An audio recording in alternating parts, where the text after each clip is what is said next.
যেহেতু আপনি চিকিৎসা ক্ষেত্রের এত গভীরে আছেন, স্যার এই তাহলে মুখ্যমন্ত্রী স্বাস্থ্য বীমা যোজনা আর আয়ুষ্মান ভারত এগুলো কি রাজ্যের মানুষ পাবে, মানে দেখো, আমি পরিষেবাটা? আমি খুব চট করে কাউকে তোষামত করি না কি। আমার এটা একটা জন্মগত ডিফেক্ট।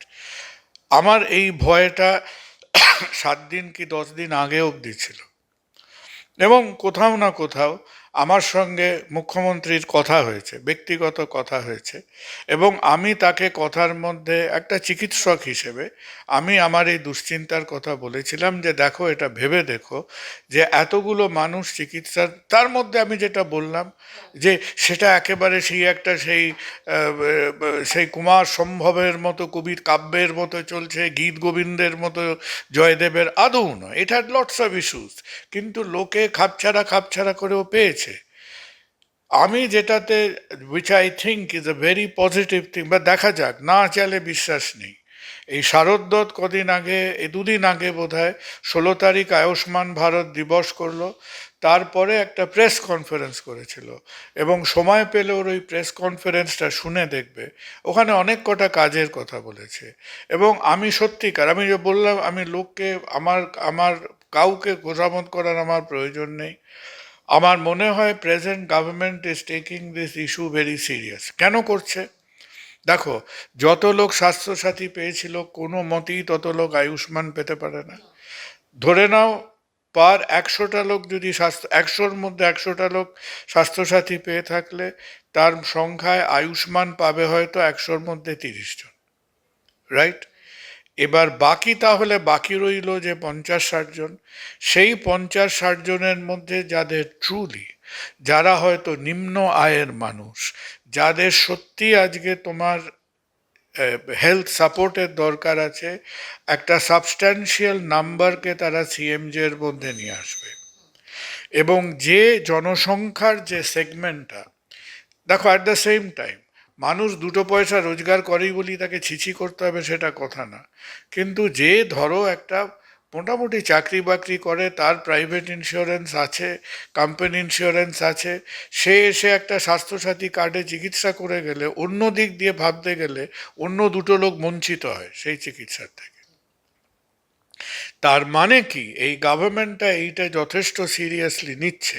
তারাও খুব ভালো করে জানে যে আমাদের হয়তো 30% আয়ুষ্মান পাবে, তারা আরও 30 to 40%কে সিএমজের মধ্যে আনবে। এইটা গেল একটা পার্ট। কাভারেজটা 100% স্বাস্থ্যসাথীর হয়তো হবে না, কিন্তু আলটিমেটলি ধরো যদি 20% বা কিছু বাকি থাকে, তুমি চিন্তা করে দেখবে এই 20%-এর হয়তো তারা চাকুরিজীবী, তাদের নিজের ইন্স্যুরেন্স থাকতে পারে, কর্পোরেট ইন্স্যুরেন্স থাকতে পারে, বহু লোক যারা ওয়েস্ট বেঙ্গল হেলথ সার্ভিস করে তাদের স্কিম আছে, ইএসআই স্কিম আছে, এরকম অনেক স্কিম আছে। তার মানে এরা আমাদের এই জনসংখ্যার মধ্যে, পশ্চিমবঙ্গের পিকিউলিয়ারিটিটা কি, লোকে পশ্চিমবঙ্গ পশ্চিমবঙ্গ বলে অনেক গলাবাজি করে। পশ্চিমবঙ্গের পিকুলারিটিটা জানবে, হাই পপুলেশন ডেন্সিটি। আর আমাদের জনসংখ্যার মানে পিকুলারিটি হলো আমাদের মাথা পিছু আয় কম, আবার আমাদের দারিদ্র্য সীমার নিচেও মানুষ কম। তার মানে পশ্চিমবঙ্গের প্রায় 75% পপুলেশন একটা নিম্ন আয়ের স্ল্যাবের মধ্যে তারা বেঁচে আছে। তুমি তাকে তুমি তাকে জাতীয় রুলার দিয়ে মেপে বিলো পভার্টি লাইনও বলতে পারছো না, আবার মিডল ইনকামও বলতে পারছো না। তো আমি সিরিয়াসলি বলছি, এটা নিয়ে একটা আমাদের চিন্তার বিষয় ছিল। হ্যাঁ। আর এখন আমার মনে, আর সেকেন্ড যে কাজটা এখন অবধি এটাতে কিন্তু ওদের ঝোঁকের মতো লেগে থাকতে হবে। কারণ দেখো, প্রাইভেট হসপিটালস যারা আছে, প্রথমত পশ্চিমবঙ্গে বড় প্রাইভেট হসপিটালের সংখ্যা ভীষণ কম। ভারতবর্ষের অন্যান্য প্রান্তে প্রান্তে যা আছে তার 1/5 পশ্চিমবঙ্গে আছে। প্রাইভেট হসপিটাল, সে তার পকেটের পয়সা, ব্যাংকের পয়সা ইত্যাদি ইনভেস্ট করে হসপিটাল করেছে, সে তো জনসেবা করতে করেনি। এই যে রামকৃষ্ণ মিশন সেবা প্রতিষ্ঠান, রামকৃষ্ণ মিশন সেবা প্রতিষ্ঠান, সে নিজে স্বাস্থ্যসাথী করতে তার জিভ বেরিয়ে যায়।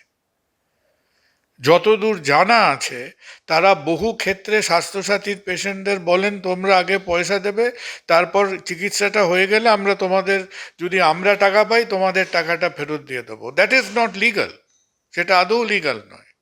এটা নাকি করা হয়। কেন করা হয়? তাদের কম্পালশন। তাদেরও তো লোকের বেতন দিয়ে ওষুধের দাম দিয়ে জায়গাটাকে চালাতে হবে। আর সেকেন্ড তারা যেটা করছে সেটা হচ্ছে, এখনো অবধি এই যে গত 16ই আগস্টের কাছাকাছি যে মিটিংগুলো হয়েছে, তাতে এরা কিন্তু লেগে থেকে থেকে থেকে থেকে এই প্রাইভেট হসপিটালগুলোতে তারা যাতে কিছু কিছু কিছু কিছু পরিষেবা নয়, তার একটা চেষ্টা চলছে। ওই বাড়িতে চোর আসে না গায়ে তেল মেখে, সুতরাং অ্যাভারেজ প্রাইভেট হসপিটালের টেন্ডেন্সি হলো তারা গভর্নমেন্ট স্কিম দেখলেই ওই গায়ে তেল মেখে হড়কে বেরিয়ে যেতে চায়। তারা তো চায় না, তারা যে জিনিসটা করে ধরো 30% মার্জিন রেখে অভ্যস্ত, তারা কি আজ 15% মার্জিন? যদি তোমার একটা কাপড়ের দোকান থাকে, তুমি দেবে আমাকে? তুমি তো আমায় দেবে না। So they have their own instincts. কিন্তু আমাদের প্রয়োজনে আজকে সেটাকে একটা সামঞ্জস্য বা ব্যালেন্সে আনতে হবে। এটা কিন্তু আমি একেবারে অকপটে স্বীকার করছি। এখনো যে দুশ্চিন্তা সম্পূর্ণ যায়নি তা নয়। এই যে 16 তারিখ 16 তারিখ 16 তারিখ আয়ুষ্মান ভারত বলে আমিও আমার আমার মিডিয়ার মধ্যে দিয়ে বহু লোককে বলার চেষ্টা করছি। আর আর আর তোমাদের মাধ্যমে সবাইকে একটা কথা বলি, যে আর একটা ভালো পদক্ষেপ যেটা আমি অ্যাপ্রিসিয়েট করলাম, দুটো জিনিস এটা আপনারা খেয়াল করবেন, যে অনেক অনেক অনেক এদিক ওদিক আলোচনা হয়েছে। প্রথম হচ্ছে যে আমি আয়ুষ্মান পেলেই কার্ড হাতে আসবে, সেই পার্টিকুলার কার্ডটা সেটা পেলেই আয়ুষ্মান অ্যাক্টিভেটেড হচ্ছে, গভর্নমেন্ট তার জন্য ওয়েট করছে না, এটা আধার লিঙ্কড।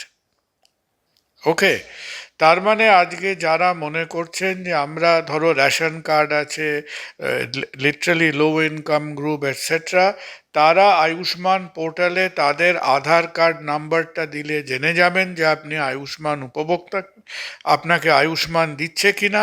আপনি যখন হসপিটালে সার্ভিসের জন্য যাবেন, আপনার আধার কার্ড দিলেই হয়ে যাবে। মানে এই নতুন আয়ুষ্মান কার্ড, এটা অনেকেই জিজ্ঞেস করছে ডাক্তারবাবু আমি তো কার্ড হাতে পাইনি। আপনার আধার কার্ড হাতে থাকলে সেটা যথেষ্ট। It is a different system. Swasthya Sathi যেমন পরিবারের মহিলার নামের সঙ্গে লিঙ্ক ছিল, তার ডিফারেন্ট পারপাস ছিল, এটা তার থেকে আলাদা, 1 নম্বর। 2 নম্বর হচ্ছে যে এখনো কয়েক মাস স্বাস্থ্যসাথী গভর্নমেন্ট চালু রাখছে এই চেঞ্জ ওভার পিরিয়ডটার মধ্যে। এমন যদি তারা করতেন, I am ever so happy, আমি অত্যন্ত আনন্দিত তারা এই কাজটা করেননি। তারা যদি দুম করে বলতেন ওই পলিটিক্যাল একটা একটা উত্তেজনার বশত, যে এই 16 তারিখ আয়ুষ্মান শুরু হলো, 16 তারিখ 12টায় স্বাস্থ্যসাথী শেষ, মানুষে প্রচুর ঝামেলায় পড়ত।